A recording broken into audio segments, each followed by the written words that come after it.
Deməli uşaqlar, bizdə nitq iki formada çatdırılır. Biri heç bir vasitə olmadan, olduğu kimi, dəyişiklik edilmədən. Biri isə bir vasitə ilə çatdırılır. Yəni belə desək, orada dəyişiklik olur. Onu çevirirsən. Deməli, məsələn deyirəm ki, müəllim dedi 2 nöqtə, hamı dərsə gəlsin. Müəllim dedi 2 nöqtə, tire, hamı dərsə gəlsin. Bu olduğu kimidir. Bu vasitəsizdir. Amma desəm ki, müəllim dedi ki, artıq tire ilə 2 nöqtəni nə əvəz elədi? 2 və vergül. Dedi ki, hamı dərsə gəlsin. Bu oldu vasitəli nitq. Və vasitəli nitq olanda, vasitəsiz vasitəli nitqə çevriləndə uşaqlar, bu olur tamamlıq budaq cümləsi. Müəllim dedi ki, nəyi? Oldu tamamlıq budaq cümləsi. Və burada birinci şəxs, ikinci şəxs əvəzlikləri üçüncü şəxs əvəzliyi ilə əvəzlənir. Məsələn, müəllim dedi ki, mən dərsə gəlməyəcəm. Bu belə olur. Müəllim dedi, 2 nöqtə tire, mən dərsə gəlməyəcəm. Hə? İndi mən bunu vasitəliyə çevirəndə olur, müəllim dedi ki, o dərsə gəlməyəcək. Bu formada. Əvəzliklər də bir-birini dəyişir. İndi bizə vasitəsiz nitqin formaları lazımdır ki, o 5 fərqli formada özünü göstərir. Demək uşaqlar, burada vasitəsiz nitq 2 hissədən ibarətdir. Müəllifin sözü və vasitəsiz nitqdən. Orada müəllifin sözü m, vasitəsiz nitq v ilə olur. Əgər başdadılarsa böyüklə, çünki bu bir neçə dəfə təkrar oluna bilər. Sonra da hə, indi diqqətinə qulaq as. Bu əslində rahat bir şeydir. Əgər sonlarda, ortalarda, sonda olanda o balaca hərfdən olur. M müəllifin sözüdür, bu da vasitəsiz nitq. M müəllifin sözü deyilən, yəni kim tərəfindən deyilirsə odur. Vasitəsiz nitq isə deyilən hissədir. Və burada nəyə fikir verirsiniz? Müəllifin sözü bir sıra deməli, nitq feillərindən ibarət ola bilər. Bir də təfəkkür feillərindən. Nitq feilləri dedi, söylədi, yaxud deyərək, söyləyərək. Dedi, söylədi oldu keçmiş zamanda. Deyərək, söyləyərək, deyib, söyləyib. Bu isə olur feili bağlama formasında. Hər iki formada ola bilər. Və yaxud da müəllif düşündü, fikirləşdi. Bu da təfəkkür feilləridir. Hər iki formada ola bilər və ondan sonlana bilər. Ondan sonra isə fərqli durğu işarələri ola bilər. Deməli, birinci baxırıq A bəndinə. A bəndində, deməli, Maksim Gorki demişdi 2 nöqtə. Yadınıza saxlayın, 2 nöqtədən sonra ya dırnaq işarəsi qoyula bilər, ya da tire. İkisi birdən heç vaxt ola bilməz. Sonra, variantlarda veriləndə ya dırnaqla olan variant düz olmalıdır, ya tire ilə. İkisi də düz ola bilməz. Əvvəllər birbaşa başdan dırnaqlar yazılırdı. Çünki dırnaq biri başda, biri axırda olur axı. İndi eləmir. Dırnaq biri başda, sonra ortada nələrdir onları yazır və axırda bir də dırnaq sözünü verir. İndi davam edir. Maksim Gorki demişdi 2 nöqtə, sonra dırnaq. Gələcək uşaqlara məxsusdur. Dırnaq nöqtə. Yadınıza saxlayın. Bir sıra durğu işarələri ola bilər ki, onlardan sualdır, nidadır, nöqtədir.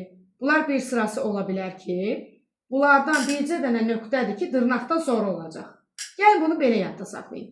Elə bir ki, nöqtə hər şeyi bitirir. Deyir, mən bu işə sənə nöqtə qoydum. Belə bir cümlə var. Yəni, yoxdur, arxası gəlməyəcək. Ona görə nöqtə dırnaqdan sonra olur. Fikir verirsiniz. Amma digər durğu işarələri dırnaqdan əvvəl olacaq.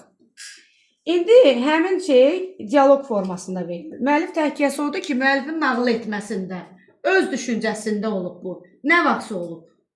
Amma ikinci isə hal-hazırda baş verir. Dialoq şəklində baş verir. Və yaxud başqa cür izah edeyim. Hal-hazırda deyil, o da olub nə vaxtsa. Amma o müəllifin öz fikrindədir. Bu isə deməli, dialoq formasında yazışmamı deyim, danışmamı deyim, dialoq formasında olur. Burada artıq Pərşan pıçıldadı. Baxın, ikisində də 2 nöqtə eynidir. Amma burada birincə dırnaq gəldi, dırnağı yenə tireydi, gördünüz? Dırnaq tire ilə əvəzləndi. Qalan hər şey yerindədir. Artıq mən orada dırnaq qoymuram. Bu oldu. Baxın, sxem də düzdür. Sxemdə də heç bir səhvlik yoxdur. Bu oldu. Deməli, vasitəsiz nitqin müəllifin sözlərindən sonra gəlməsi. Yəni, birinci forma. İkinci formaya gedirik. Bu formada isə vasitəsiz nitq müəllifin sözündən əvvəl gəlir. Yəni, birinci nitq olur, sonra müəllifin sözü. Baxın, dırnaq açıldı. Sadə cümlənin təhlil qaydası necədir? Sualı qoydu. Uşaq deyir, bu suallardan çıxdı. Çünki sual cümləsi olduğunu unudur. Sual qoyub dırnağı bağlayıb tirey qoyur. Tireyini niyə qoyur? Ona görə ki, fikir bitməyib. Bundan sonra gəl, cümlənin arxası sonra gəlir. Ona görə bu tire onun davamıdır. Bu tirədən sonra çox vaxt deyə feili işlənir. Deyə müəllim mənə sual verdi. Bu artıq normal cümlədir. Burada heç bir şey əlavə olmur. Baxın, sxemdə səhvlik var. Görürsünüz, sual işarəsi dırnaqdan sonra qoyulub. O səhvdir. Onu düzəltmək lazımdır. Sual işarəsi dırnağın içində olmalıdır. Görürsünüz, sxemlə cümlə tam uyğun olmalıdır. Ona görə o səhvdir. Bir də ruçka verir, mən bunu burada da düzəldim. Deməli, bunun əslində sxemi mötərizəni açdım mı? Dırnaq, sonra sual işarəsi, dırnaq, sonra tire, müəllifin sözü. Və müəllifin sözü də böyük ilə ola bilməz. Balaca ilə olmalı, çünki sonradan gəlir. Baxın, cümlənin ortasıdır, sonudur. Niyə böyük ilə yazılsın ki? Sonra, indi həmin şeyin dialog forması. İndi dırnağı yenə tire qoydu. Heç yetimləri düşünən yoxdur. Baxın, birincidə sual işarəsi olmasaydı, onda da dırnaqdan sonra vergül qoyulacaqdı. Sual axı bitirir fikri, düzdür? Sualdan sonra vergül necə qoysun? Özünüz məntiqlə düşünün. Sualdan sonra vergül olar, nidadan sonra vergül olar, yox. Ay sağ ol. Burada sual olmadığına vergül qoyub. Vergül, tire. İkisində də tire yerində qalır. Bu defis deyil, bu tiredir. Baxın, orada deyildi, burada deyibdir. Eyni formalı şeylərdir. Bu önəmli bir fərq deyil. Qalanları eynidir. Sxema baxıram, sxem düzdür. Bəli, sxemdə səhvlik yoxdur. Oldu ikinci forma. Üçüncü isə, deməli, vasitəsiz nitq müəllifin sözlərinin arasındadır. Yəni, müəllif danışır, nitq, sonra müəllifin sözü.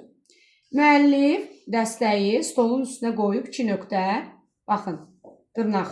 Hədəf kurslarının sınaq testlərini vaxtında çap edin. Baxın, dırnaqdan sonra vergül. Burada da sizə nə demişdim? Sual olmasaydı, dırnaqdan sonra vergül olacaqdı. Çünki fikir bitməyib, davamı gedir. Sonra tire dedi. Baxın, müəllifin sözü, və sxemdə doğrudur, səhvlik yoxdur. İndi həmin şey dialog formasındadır. Saday onun əlini silkəliyə. Bax, bu feili bağlama formasında verilir. Bayaqçı da feili bağlama idi. Deməli, 2 nöqtə, indi dırnağın yerinə tire qoyur. Otur. Yenə baxın, orada çap edindən sonra, dırnaqdan sonra necə vergül tire edirsə, burada dırnaq olmasa da yenə vergül tire qoyur. Görürsünüz, eyni şeydir. Və dedi, sxemimizdə də səhv yoxdur. Üçüncü, ən önəmlisi budur. Sual olaraq da bu düşür. Üçüncü qrupa 100% düşür. Bu 9-a da düşə bilər.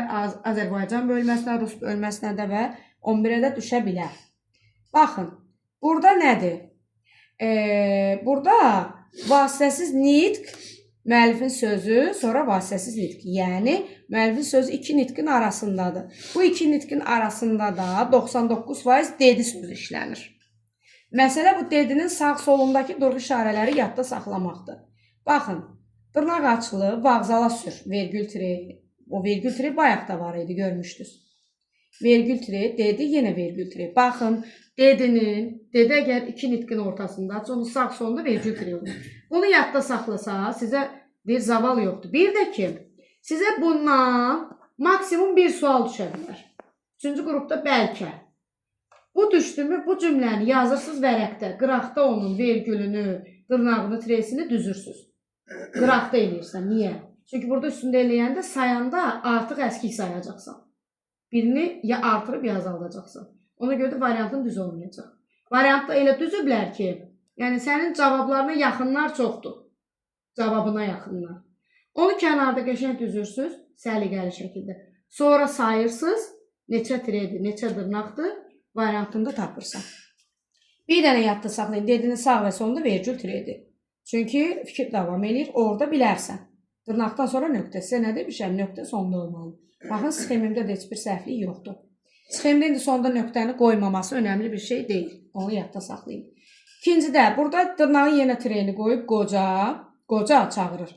Baxın, burada dedinin sağ sonunda yenə vergül tiredir mi? Eyni şeydir. Fərqi yoxdur, qətiyyən.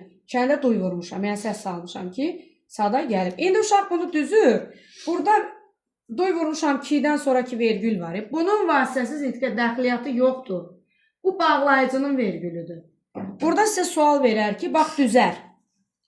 Qocadan qabaq 1, sonra vergülün yerinə 2, sonra Tirenin yerinə 3, sonra